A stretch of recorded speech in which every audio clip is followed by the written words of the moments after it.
மூணாவது, சிலுவை என் வாழ்க்கையிலே சகிப்புத்தன்மையை தந்தது. என்ன சொல்லுங்க? ரெண்டாம் வசனம். சிலுவையை சகித்து. போதும். என்னங்க? சத்தமா? சிலுவையை சகித்து. சத்தமா. அதை விட்டுடுங்க, இப்படி மாத்தி படிங்க. சிலுவை எனக்கு சகிப்பை தந்தது. ஓகேவா? சிலுவை எனக்கு சகிப்பை தந்தது. இல்லை, நீ சகிப்பீங்களா? என்னங்க சகிச்சிருந்தீங்கன்னா மாமியார் விட்டு வந்திருக்க மாட்டீங்களே. மாமியார் கூட தான் இருக்கிறீங்க. அதே பேர் சகிப்புத்தன்மை தான். எல்லாம் கவனிங்க எல்லாரும். தேவனே எனக்கு கொடுத்த சகிப்புத்தன்மைக்காக நன்றின்னு சொல்லுங்க. சத்தமா? உண்மையாவா? சகிப்புத்தன்மை உள்ளவங்களாம் ஆமேன்னு சொல்லுங்க. உங்களுக்கே ஓவரா தெரியல? அந்த சகிப்புத்தன்மையை தந்ததே சிலுவை தான். ஒன்று சொல்லட்டுமா? நீ இவ்வளோ அட்டகாசம் பண்ணுறீங்களே, நாங்கள் எப்படி இருக்கிறோம்?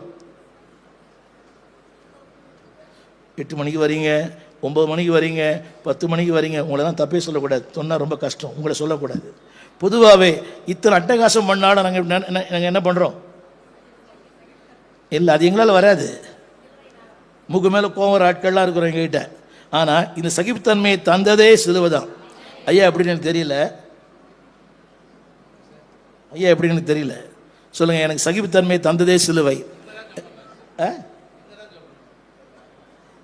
வேறு வழி இல்லாமல் சகிச்சுட்டு இருக்கிறோம் இப்போ நாங்கள். சொல்லுங்க, கரங்களை உயர்த்தி சொல்லுங்க. கொஞ்சம் யோசித்து பாருங்களேன். ஒரு நார்மல் மேன, ஒரு சாதாரண சராசரி மனுஷனாக இருந்தால் சகிக்க முடியுமா? அந்த ஆளை, அந்த அந்த நபரை, அந்த உறவை, அந்த சொந்தத்தை, அந்த பக்கத்து வீட்டுக்காரனே, எதிர் வீட்டுக்காரனே, இத்தனையும் சமாளிக்கிறோமே. அந்த சகிப்புத்தன்மையை தந்ததே சிலுவை தான். கவனிங்க, இயலாமையினால் சகிப்பது வேறு. புரியுதா உங்களுக்கு? இயலாமையினால் சகிப்பது வேறு.